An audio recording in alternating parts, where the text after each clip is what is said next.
Hey everybody, Marty Mazur. Good afternoon, the 11th of July 2019. Going to run through some charts with you and help you put these record levels for the stock market in proper perspective, at least what I see as their proper perspective. In front of you is that familiar candle chart. It's the daily S&P 500 chart for the past year.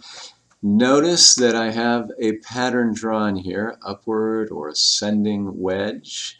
That's the same pattern I had drawn here on a real short-term basis, and then longer-term patterns at these two recent tops in the market. Ascending wedges are pretty reliable typically. The market tends to break below those. Of course, it can break in either direction. So it's kind of what we're looking at here as we continue to melt higher again today. Here's today's candle closing right there at all-time highs on a closing basis. Not getting back above the trend line that was established here on an intraday basis. Not really an official trend line. We need another point there. Almost hit it today. So that right there, and just in terms of price action, again, absolutely could break through there with some momentum, and shorts would be covering. We did this big gap right here. I've talked about short covering before. Going into yesterday's testimony by Fed Chairman Powell, there was clearly some negativity. You could see it in the futures market before his prepared testimony was released. The futures were down a few points. The minute it was released and read, clearly he was going to fix any uncertainty over the prospects for a rate cut later in July. And folks who were short in here thinking that maybe they'd hold their ground and say the economy looks good and we're going to hold steady. And as I suggested on the blog, that would have precipitated a pretty steep sell-off. Those who were disappointed, who were short the market, that means they sold shares that they borrowed and they had to cover. You don't want to sell shares and have the market run away from you because you're going to have to buy them up here to give them back and you lose a ton of money. The idea is to sell them, buy them down lower, and pocket a bunch of money. So if it runs away from you, you got to get out of those positions. So folks cover, and that exacerbates the upside. So I had some serious short covering yesterday, probably some of that as well today. Pretty volatile day though.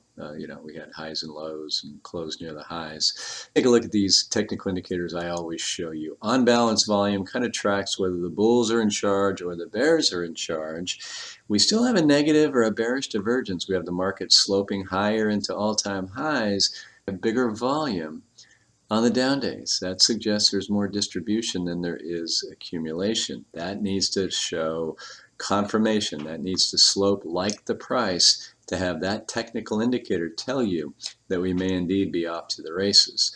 The MACD, moving average convergence divergence, very heavily used technical indicator for traders, technicians. Again, you want that slope to be higher. So from here to here, you're kind of moving above that flat line, but you go back here, you have a very definite negative divergence that's yet to be pierced in any real way. And you've got the histogram rolling over a bit here. So that suggests that actually momentum is waning a bit. Still a bearish look on the MACD. Same thing for the RSI on the daily chart of the relative strength index. If you go back, you find where these things were rolling over at key points back up in here as well. You can see it there. You can certainly see it here in the MACD right before this rolled over. And you can absolutely see it here just ahead of the rollover here on on-balance volume. You saw it here with this dip, and you saw it in a real big way in this huge correction that we had the last part of last year. So again, folks, sorry to be kind of a downer or party pooper on this stuff, and I want to be just as bullish as the rest of us, but the technicals really aren't allowing me to paint a very rosy picture right here. And of course, I keep repeating that until we get some of these fundamental issues that are really hitting the industrial sector hard on a global basis, and I've been showing you a lot, talking about it here. It's on the written blog. If you didn't see this week's message on Sunday, I think that's required reading. So please go back and take a look at that. And I kind of paint what the bulls would be basing their case on and what the bears might be basing their case on. Right now, I think the bears, on a near-term basis, maybe have a little more to offer. But resolution in some of these fundamental issues, and I think we could indeed be off to the races. Now, as I did on that Sunday written blog that I want you to read, let me show you some of the longer term stuff. And I'm going to back up here and start with the weekly and make that a 25-year chart. So same indicators with the momentum indicators anyway, with the MACD and the RSI. The further out we go, the fewer false signals you're going to get. So here's your weekly 25-year chart. Same upward sloping wedge pattern here, same bearish divergence, breakdown, big correction. You see we were moving sideways here, big divergences here, had a 16% correction when you add these two together. This was, you could prelude to this little dip here, but that's more or less a false signal, but we did finally get it there. Here we had a big, almost 20% dip in 2011. Things began to roll over just ahead of those. This is the kind of bearish divergence that we have here, and it actually resolved pretty well to the upside. So the bull market stayed intact, even though we had a bearish divergence like we have right here. And as I've shown you, our macro index was still green, albeit barely with an 8, but it was still green, saying conditions suggested that expansion was still ongoing. And that is the situation that we have right here. Prior to the big one, the Great Recession, upward sloping wedge, huge divergences, huge bear market. Tech bubble, upward sloping wedge, big divergences, big bear market, and some false-ish signals, although this 1998 correction was a big one, and we had the divergences going right into that as well. So now on a monthly basis for 25 years, fewer false signals. Bearish divergence, 20% correction. Bearish divergence, big bear market. Bearish divergence, again, upward sloping wedge, big bear market, big recession. Somewhat of a bearish divergence, we resolved okay. False signal. Bearish divergence, 16% correction. Bearish divergence, 20% virtually correction, still playing out. So again, reasons not to break out your party hats just yet, even though they're doing that on TV with Dow 27,000. On the written blog, shows you the S&P versus small caps and transports. Wouldn't like this one at all. You have your S&P sloping higher, small caps breaking down, transportation not confirming, bearish divergence, bearish divergence. Didn't get any here, but we had that big nearly 20% correction in 11. Bearish divergences, the big one, bearish divergences, another big one, bearish divergences, 20% correction. Folks, we absolutely could resolve higher and not have a big correction here, but this is not a good sign that the current rally is sustainable, further into all-time highs. May very well be. We don't know for sure. We're just looking at probabilities right now.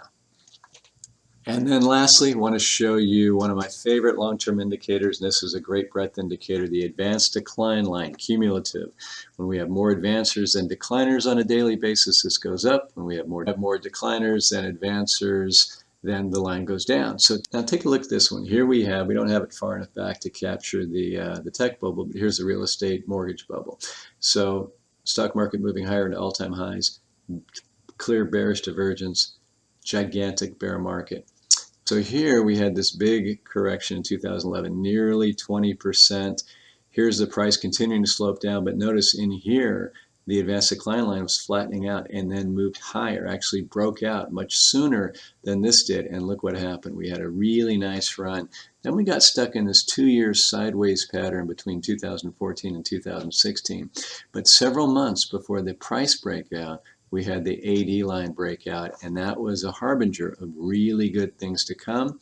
So here we are stuck in a new consolidation phase, and right in here we had the price really living in a flat area. We just recently broke out, but the AD line was showing us really good things. So on a breadth standpoint, longer term, this is looking really good. Now I'm going to actually end on just a bit of a sour note. This is too early to really say this is much of a divergence, but here we are hitting new all-time highs, really short-term stuff, but the 80 line is actually breaking lower. So this is not a rally that is one that you could characterize, as all boats rising with the tide, so to speak, on a day-to-day basis when you look at the advanced decline line.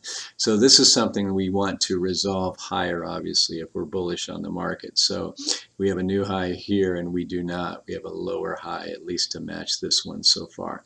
So again, another thing that just kind of adds to the other charts that I showed you that said, no reason to feel really, really good about these levels right here. Keep your eye on the blog. I'll be writing lots more about what I see in terms of the macro environment, what the economy is saying to us, what the trade war situation is, developments there, and so forth. So a lot going on, folks. Stay tuned. We are beginning to have some conversations with clients. If we haven't with you, we will, about hedging strategies and things that we may want to implement going forward.